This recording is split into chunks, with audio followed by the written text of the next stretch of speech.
दोस्तों, उत्तर प्रदेश की योगी आदित्यनाथ सरकार और बीजेपी के नेताओं के बीच लगातार विवाद बढ़ता जा रहा है। ये जो विवाद बढ़ रहा है ये हाथरस मामले पर बढ़ता जा रहा है। आप सभी जानते होंगे कि हाथरस मामले को लेकर के किस तरह से उत्तर प्रदेश प्रशासन, पुलिस का रवैया रहा है, और इसमें अभी तक तो विपक्षी पार्टियां ही योगी आदित्यनाथ और वहां के प्रशासन के ऊपर सवाल खड़े कर रही थी, लेकिन अब खुद इस मामले पर बीजेपी के नेताओं के अंदर टकराव शुरू हो गया है, और ये टकराव महाराष्ट्र से शुरू हुआ है, जिसकी जानकारी हम आपको इस वीडियो के जरिए से देने वाले हैं कि वो कौन कौन से नेता हैं जिन्होंने अपनी ही पार्टी यानी बीजेपी के खिलाफ टकराव की स्थिति पैदा कर दी है। जो दूसरी बड़ी खबर इस वीडियो के जरिए से हम आपको बताएंगे वो है मोदी सरकार नागरिकता संशोधन कानून एनआरसी एनपीआर के बाद कुछ और बड़े कानून हैं जिसमें अब पहले से जो बने हुए हैं उसमें संशोधन करने जा रही है। इसको लेकर के बीजेपी के एक मंत्री ने बाकायदा बयान में इसकी चर्चा की है, जिसकी जानकारी हम आपको देंगे। तीसरी बड़ी खबर हाथरस पीड़ित परिवार को लेकर के भीम आर्मी के प्रमुख चंद्रशेखर आजाद ने एक बहुत बड़ा ऐलान कर दिया है।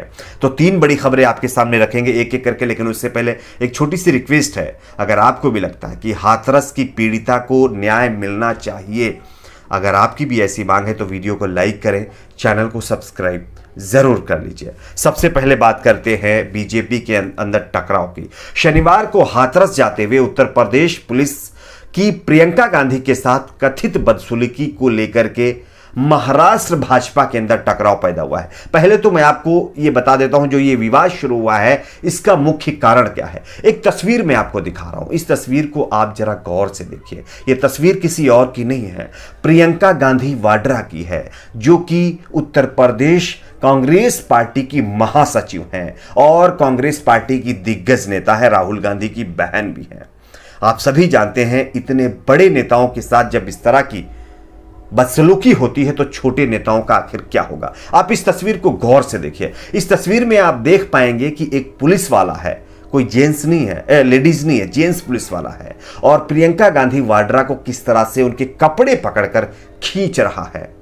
आप सोचिए इस पुलिस वाले की हिम्मत कितनी होगी कि प्रियंका गांधी वाड्रा के ऊपर जो है, किसी छोटे मोटे नेता के ऊपर नहीं, प्रियंका गांधी वाड्रा के ऊपर हाथ डाल दिया, जिसके बाद लगातार बीजेपी के अंदर टकराव है।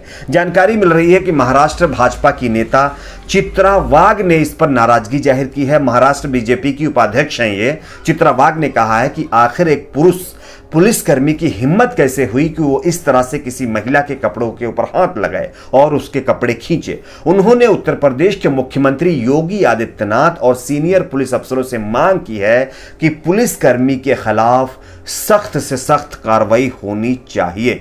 चित्रा वाघ ने घटना को लेकर के कहा है कि पुलिसकर्मी की जरूरत कैसे हुई कि वो एक महिला के कपड़ों पर हाथ डाले। किसी मामले में अगर महिलाएं आगे आ रही हैं तो पुलिस कहीं की भी हो, उन्हें अपनी मर्यादा का ध्यान रखना चाहिए।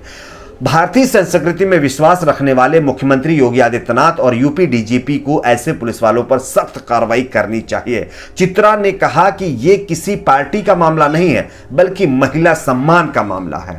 और उत्तर प्रदेश में तो रामराज की बात होती है, और उत्तर प्रदेश में बीजेपी की सरकार है और बीजेपी के ही नेता हमारे देश के प्रधानमंत्री नरेंद्र मोदी का मंत्र है बेटी बचाओ बेटी पढ़ाओ। लेकिन बेटी बचाओ बेटी पढ़ाओ जैसे नारे को किस तरह से अपमानित किया जा रहा है ये उत्तर प्रदेश से आप देख सकते हैं।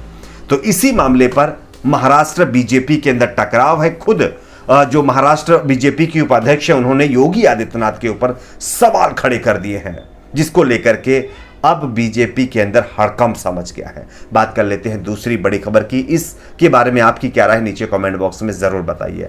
वैसे तो आप सभी जानते होंगे नागरिकता संशोधन कानून हो, एनआरसी हो, एनपीआर हो, लेकर के लगातार विवाद जारी ही था। लेकिन इस बीच मोदी सरकार ने कृषि बिल लेकर के आ गई, यानी कृषि बिल को लेकर के भी बहुत ज्यादा विवाद हुआ, प्रोटेस्ट चल रहे हैं, अभी भी चल रहे हैं। लेकिन अब कुछ और पहले से बने हुए कानून हैं जिसमें मोदी सरकार संशोधन करने जा रही है, यानी कि बदलाव करने जा रही है। आपके लिए जाना बेहद जरूरी है, कहीं इसका असर आपके ऊपर भी तो नहीं पड़ेगा। हैदराबाद केंद्रीय गृह राज्य मंत्री जी किशन रेड्डी ने यहां रविवार को कहा है कि केंद्र सरकार भारतीय दंड संहिता आईपीसी और आपराधिक प्रक्रिया संहिता सीआरपीसी में संशोधन लाने की योजना बना रही है। एक आधिकारिक बयान के मुताबिक रेड्डी ने कहा है, हम इस पर आईपीसी और सीआरपीसी में संशोधन पर सुझाव मांग रहे हैं। राष्ट्रीय रक्षा विश्वविद्यालय के बारे में उन्होंने कहा कि यह प्रस्तावित विश्वविद्यालय गुजरात में देश के पुलिस तंत्र के कामकाज में अहम बदलाव लाएगा। राष्ट्रीय फोरेंसिक विज्ञान विश्वविद्यालय के बारे में उन्होंने कहा है कि यह देश में छात्रों को कानून, अपराध शास्त्र और अन्य संबंध विषयों पर ज्ञान से खुद को समृद्ध करने में सक्षम बनाएगा।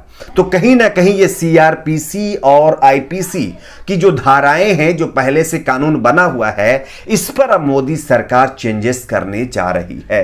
चेंजेस के बाद इसमें किन किन चीजों को जोड़ा जाएगा, किन किन चीजों को हटाया जाएगा, ये देखने वाली बात होगी। इस पर उन्होंने खुलकर कोई बात नहीं बताई है, लेकिन हो जो भी, ये दो ऐसी धाराएं हैं जिन पर मोदी सरकार जो है बदलाव करने जा रही है।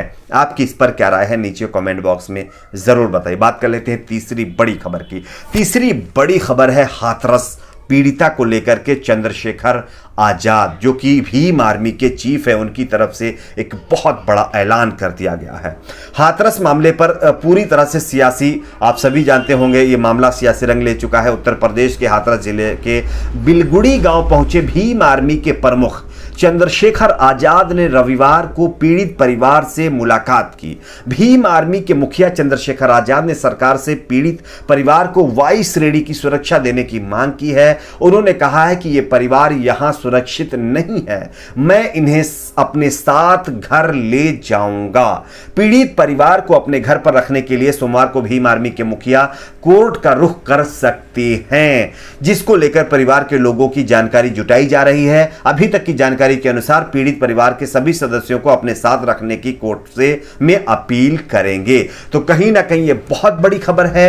हाथरस मामले पर अब भीम आर्मी के चीफ चंद्रशेखर आजाद अब इस पूरे मामले को कोर्ट में ले जाने की तैयारी कर रहे हैं। और अगर यह मामला कोर्ट में जाता है, पहले से ही आप सभी को पता होगा, उत्तर प्रदेश का जो हाई कोर्ट है उसने इस मामले पर संज्ञान लिया है और शायद जो है कुछ ही दिनों के बाद इस पर सुनवाई होनी है। और इससे पहले ये मामला अगर कोई पार्टी लेकर के जाती है तो और भी ज़्यादा इसमें विवाद बढ़ सकता है और यूपी सरकार और योगी आदित्यनाथ की मुश्किलें इसमें बढ़ सकती हैं, क्योंकि जिस तरह से ये पूरे मामले पर उत्तर प्रदेश के प्रशासन, पुलिस और वहां का जो सरकार है उसका रवैया रहा है, उसको लेकर के बहुत सारे लोग सवाल, विपक्षी पार्टियां सवाल खड़ी करती चली आई हैं। आपकी इस पर क्या राय है, नीचे कमेंट बॉक्स में इसकी आप अपनी राय जरूर शेयर करें। वीडियो को लाइक करिए, चैनल को सब्सक्राइब करिए। सब्सक्राइब करने का कोई पैसा आपसे नहीं लगता है। आज के लिए इतना ही, मिलते हैं कुछ और खबरों के साथ।